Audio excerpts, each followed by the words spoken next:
I hate to be the bearer of bad news at the start of a video, but I need to say it to make sure everybody knows and is aware of it, because around this same time next week, when you wait to watch the new episode of March Comes In Like a Lion, you might wonder, where is the episode? Well, apparently, we're not going to have any new episode for March Comes In Like a Lion Season 2 for a good long while. I don't think until like April, that's when we're probably going to be having another episode. And the reason for it is thanks to the Olympics. So, yeah. If you're wondering when next week rolls around and there's not a new episode, well, that is the reason. Because, the Olympics have delayed March Comes In Like a Lion, so no new episode for a while. So this is the last episode I want to be talking about for a good long while. It's kind of sad, because this is a very, very good series, highly underrated series, underwatched series, and just like, really? Really, of all shows, really? I mean, I know it isn't like something that's going to blow everybody away, but come on now, like, I like this show. I really do like this show, and I'm just sad to know it won't be here for many, many weeks. But anyways, let's talk about Souya. So, Souya, we get a lot clarified. Souya, a man that is viewed like a god, a man that is, viewed like a crazy person, someone that is above everybody, sometimes like a demon. We find out in this week's episode that the reason why he doesn't communicate properly is because of his hearing. Now, it was speculated in the last episode that it could be one of two things. Either A, he was deaf, or B, he was someone that just didn't care to communicate with people. He thought he was like above something, and he only cared to talk about things that really interested him, and so it seemed like it was one of those two things. Either he was a prideful man or arrogant in a way, and he just didn't want to talk to people unless it was something that he was interested in, or he just couldn't hear. And this episode clarifies that he definitely has a hearing problem. Now, it's not necessarily deafness, him being deaf, but it's actually something else. And just a quick FYI, it was stated that the reason why he was losing hearing was thanks to stress. Now, many might not believe this, but you can check it for yourself. But you actually can lose hearing.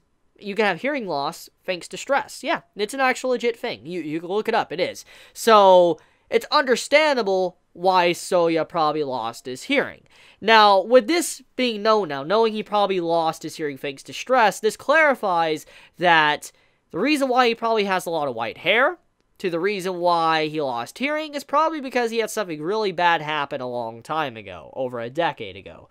And I'm curious on what that is. I mean, we always have known, ever since the beginning when Souya was really first introduced, and it's like the writer wanted us to know that Souya and Rei are very similar. They are very similar people. They look similar. The way they, operate with their shogi, they're very similar. They just seem like they have went through very similar experiences. And in this case, whatever happened to Souya has led to how he is to this day. And something tells me the reason why Souya is like he is probably because he never got saved. He probably never got saved like Rei was. See, when we look at the series of March Comes In Like a Lion, Season 1 and Season 2, Rei was saved. He was saved by the sisters. The sisters came in like a shining light and made sure he could be back on the right path, gave him something to look forward to. And so it kind of lowered his stress levels down.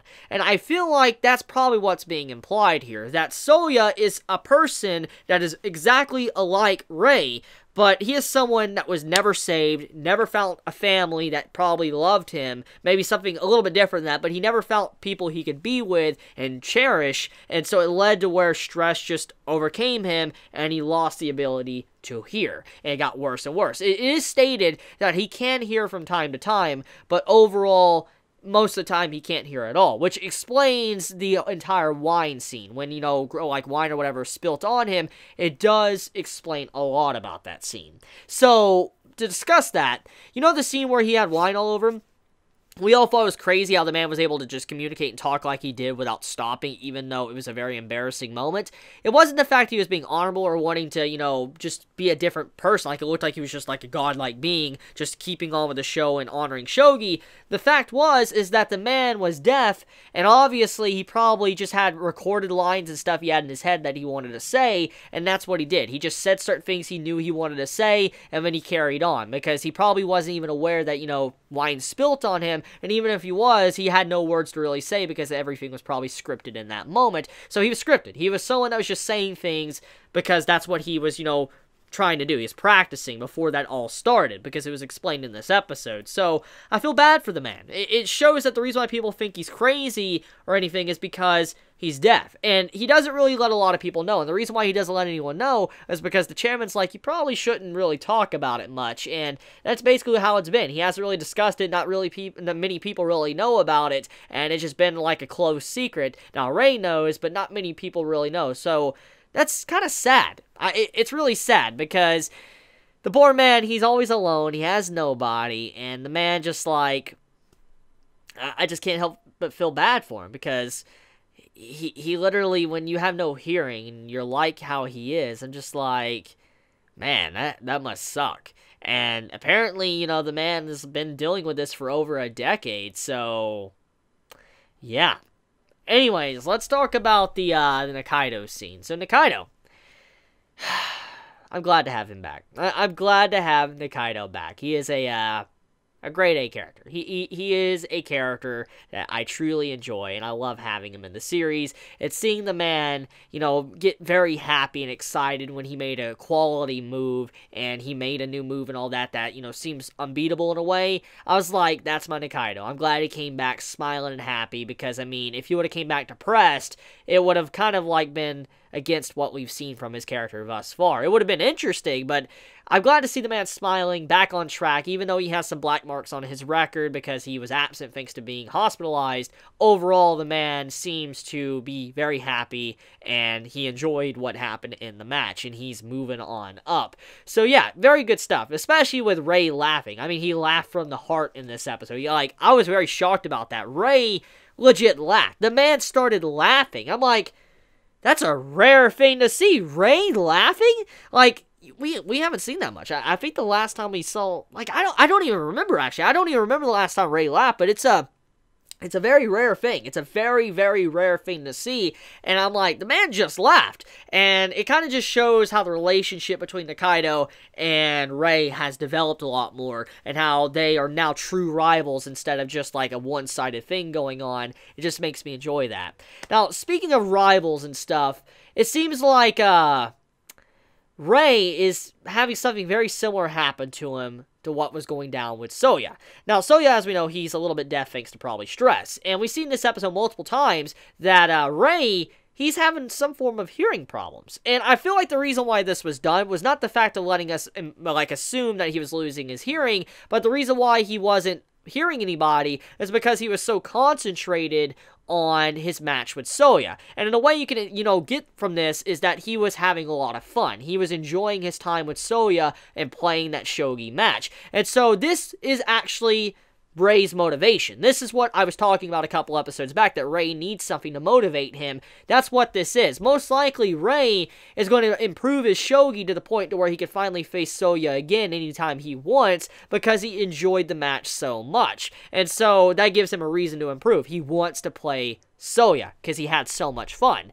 But the entire bit with the hearing aspect, I don't believe it's because, you know, Ray was losing his hearing. I believe it's just showing a contrast to how different Souya is from Ray. And I feel like that was just a message from the writer, just to show that Ray, he's just focusing so hard on shogi at the moment. He just didn't hear anybody, and, you know, Shimada woke him up. He's like, what you doing, man? Like, you're gonna walk in the middle of the street and all that. What you doing? And it also shows how people interact with Ray a lot differently than Souya. Souya is someone that acts strange, but nobody really interferes with him because he just seems like this mythological figure, like this mythical figure that is just high up there. While if, you know, Ray acts differently, people think something's going on in his life. Something has to be stressing him out. So it does show that there's a contrast with how people view Ray and how people, you know, view Souya. And that's also a big point from that. If Ray started to go silent, not talking and all that, or not being able to hear people, people would start to wonder. People would be like, whoa, what's going on here? And so, yeah, like I said, that kind of clarifies a little bit more that most likely the reason why Souya acts like he does is because he was always a loner. He was probably, something really bad happened to him, and he probably never got to open up to anyone, and that's why he's not in any friendly relationship with anyone around, because he never got to have an opportunity to do that, which Ray has got the opportunity thanks to everyone around him kind of, you know, changing him in a way. So, yeah, good episode overall. I like the message of this episode and all of that. I think many can agree that this is definitely a great way to end March Comes in Like a Lion for the next couple of weeks, because we also got to see the sisters too, which was very cute. I like seeing them. So, let me know your thoughts in the comments below. If you enjoy my content, please subscribe. If you like this video, please leave a like, and if you want to see more of my content, then, please click the bell icon down below next to the subscribe button, because it'll notify you whenever I upload a new video. So please be safe, have a wonderful day or night wherever you live. Chibi out.